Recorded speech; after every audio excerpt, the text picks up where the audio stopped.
I'm not a socialist, and I don't associate myself with what he has said about the Jewish people. Our nominee is going to have to convince folks that he is prepared to aggressively address the rise in anti-Semitism in the city of New York. What specifically has Mamdani said that you think is anti-Semitic? Pro-Hamas. But when you hear things like intifada, when you hear things like jihad, when you hear from the river to the sea, it is received as slaughter the Jews and destroy Israel, period. Do you support the nominee Zoran Mamdani in his race for mayor now? I have not endorsed the assemblyman.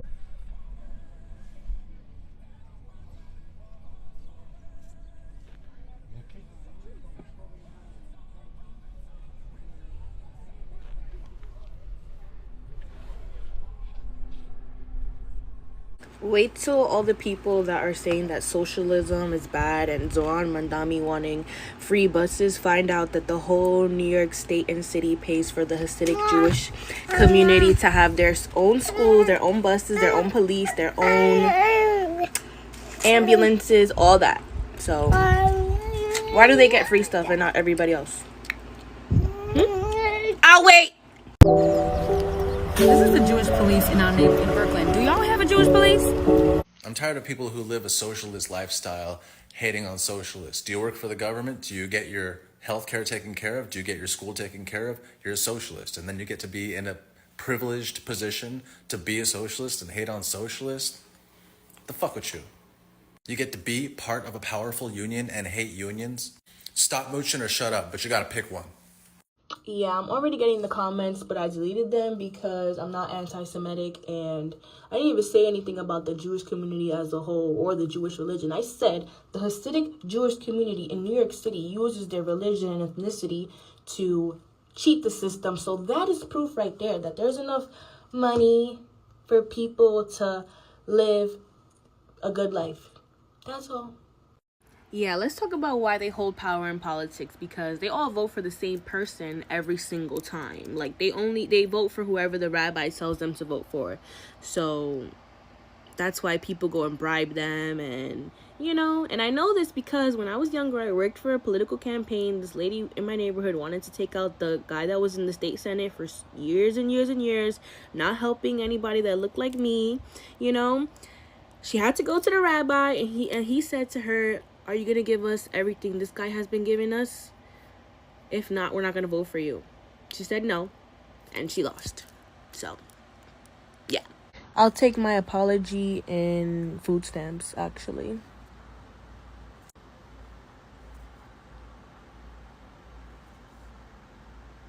And then they're asking for more. This was like 2 weeks ago. But we don't got money for food stamps. We don't got money for single moms. No, we don't got money for buses. No, we don't got money for shelters. You want $1 billion? No. I might tell you a joke, but I'll never tell you a lie.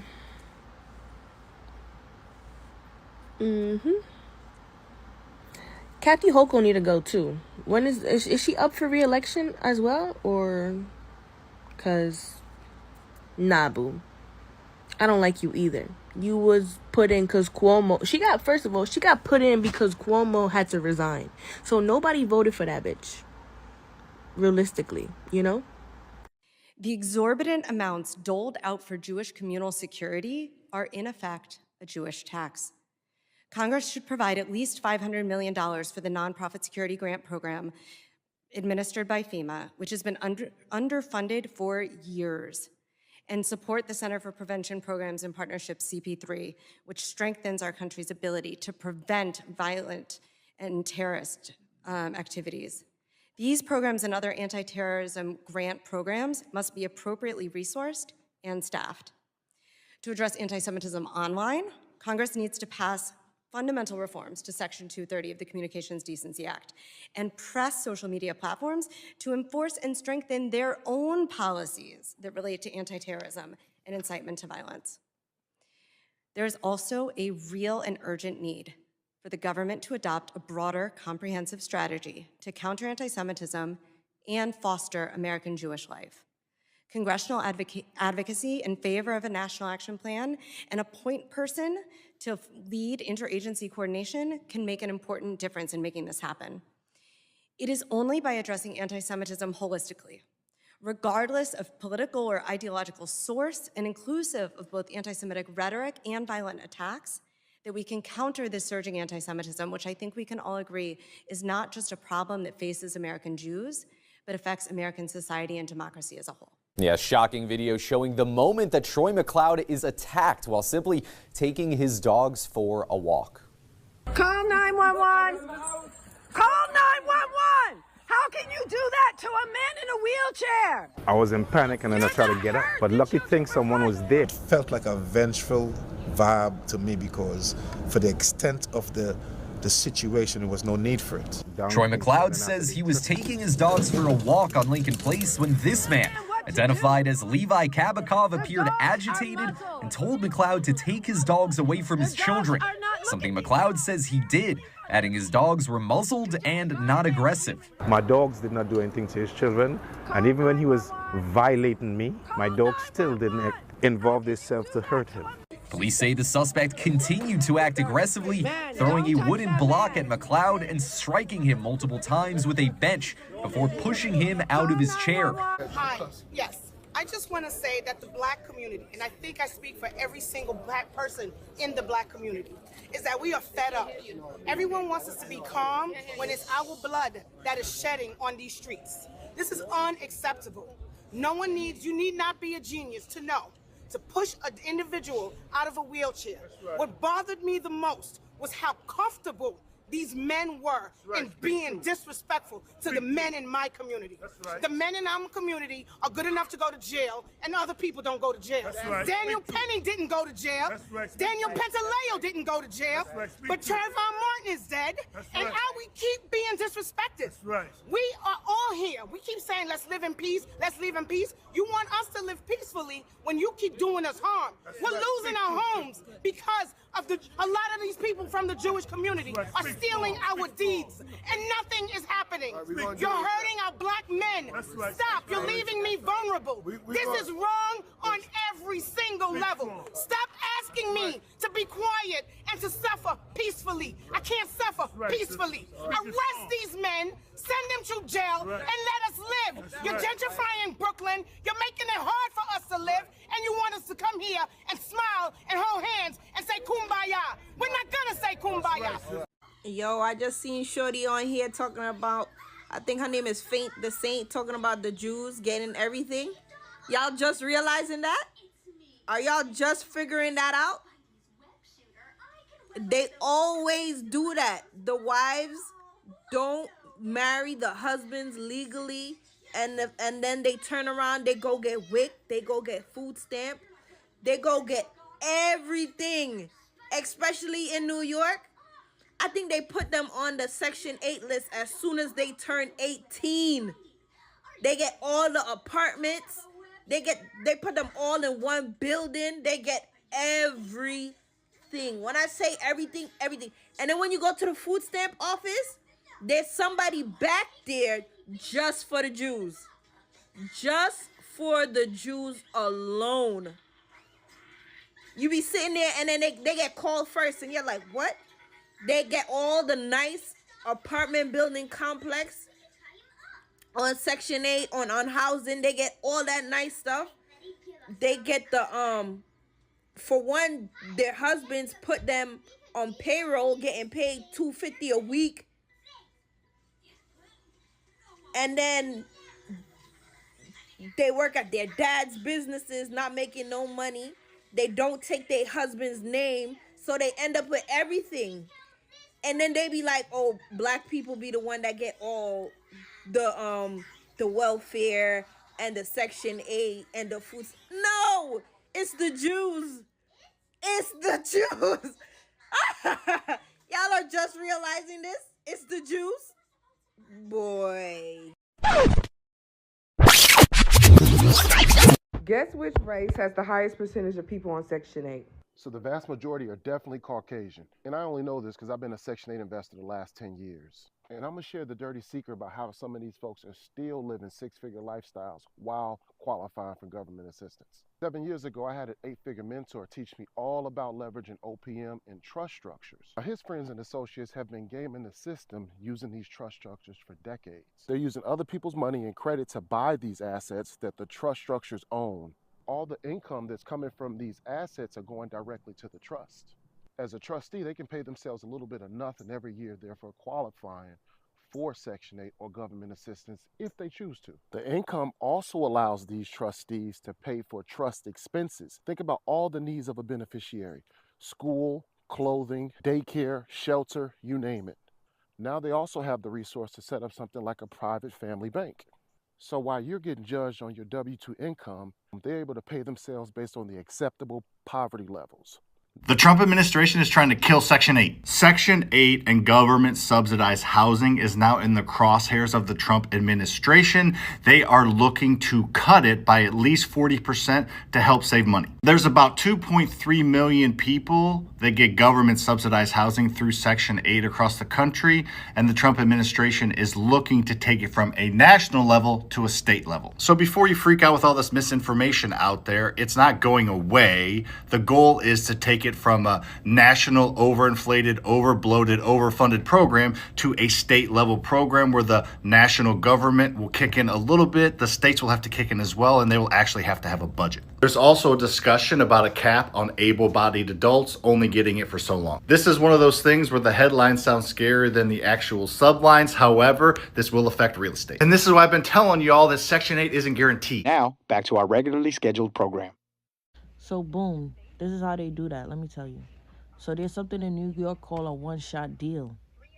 A one-shot deal is like if you are backed up on your rent and you can't pay it, so the government assists you into paying it. So they will go there. So this is for them. Will go there. Say they're backed up. Say each of them say they backed up $5,000. 5, 10, 15, 20. That is 20 stacks for one household. But a lot of people don't know that. Because their family owns the building, they all could get an eviction notice saying they're about to be put out. Yo, I just seen Shorty on here talking about, I think her name is the Saint. I just want to say really fast, Jews do not pay their parking tickets either. If they get a ticket, what they're going to do is call their city council member and ask for a letter of support. Then they're going to go to court, present the letter of support from the council member, and say this ticket was given wrongly or whatever the case may be. And a lot of times the cop isn't there. So the ticket is thrown out. They don't have to pay the ticket. So yeah, start asking your city council member for a letter of support and fighting your tickets. Because if they could do it, we could do it too. This word and you going into a bank. Is it like a code word? It is. It's a Semite word. Yeah. I'm dead serious. I'm not lying. You guys can look it up right now. Actually, I want to see the real term sheet. Heter, Heter, heter iska. Here we go. A person who gets a heter iska mortgage is a lot better off financially than a person paying scads of interest to conventional mortgages. Get a free mortgage loan application today for your heter iska loan. Let me see this. You can do the math, the paper napkin math of how much money you paid on loans to make your business successful. And there is a reality in which if you were a certain type of people group, you would have paid nothing. I just found out the Jewish school system in New York is funded by government money. Let's talk about it because that should be illegal. I went to church school for 12 years, okay? Seventh-day Adventist school. It's the second largest religious school behind Catholic. Now, the Jewish schools in 2019 did standardized testing for the first time and every student in the school failed. This year, they have started pulling funding from some of the schools because the students are so poor. And the Jewish schools are fighting back and say, this is our religious freedom. We get to teach what we want in our schools. Yeah, but you don't get government money. Adventist schools get $0 from the government, okay? And I took standardized tests every single year from 1st through 8th grade, okay? And I took SATs and ACTs when I was in high school. I had the same textbooks as my friends who were going to public schools for almost all subjects. The things that were different was we had a religious class, and then our science education was different. It was creationism. But the rest of our education was the same as what you, and maybe even better, okay, because it seems like it was maybe better than what other kids are getting. So why is this government funded? How does this happen? Mamdani, tell me. The president has made it quite clear that it's Harvard who has put themselves in the position to lose their own funding by not obeying federal law. And we expect all colleges and universities who are receiving taxpayer funds to abide by federal law. It's quite simple. And the president made it clear he's not going to tolerate violations of federal law. He's not going to tolerate illegal harassment and violence towards Jewish American students or students of any faith on our campuses across the country. And so we will be responding to the lawsuit in court. And again, it's quite simple. If you want federal dollars, obey federal law. I'm sure you've heard the news. A new grant from the ACL Administration for Community Living has awarded a 5-year grant totaling $4.9 million per year to the Jewish Federations of North America. Why? To expand people-oriented, trauma-informed services and supports for Holocaust survivors and other older adults with histories of trauma from other countries, along with their family caregivers. This funding is your taxpayers' dollar funding this reparation payment effort, which the United States is being made liable for. From an event that happened in another country, Germany has also agreed to extend another $1.4 billion, 1.29 billion euros, overall for Holocaust survivors around the globe for the coming year. This compensation was negotiated with Germany's finance ministry and includes $888.9 million to provide home care and supportive services for frail and vulnerable Holocaust survivors. Additionally, increases of $175 million to symbolic payments of the Hardship Fund Supplemental Program have been achieved, impacting more than 128,000 Holocaust survivors globally. These programs are designed to honor and support those who have endured Holocaust trauma in another country. Now the question is, why is the United States government funding this? But that is a question for next time. Holocaust survivors and their eligible family members in the U.S. also benefit from Holocaust reparation payments, which are excluded from income and resources under the Nazi Persecution Victims Eligibility Act. Want to know more? Check out NOSSER, the National Organization of Social Security Claimants Representatives, and the Nazi Persecution Victims Eligibility Act if you want more details. Remember, it's important to know where your taxpayer money is going and to do your own research. We just supply the information. We're here to keep you informed. Your awareness can make all the difference. Thanks for watching.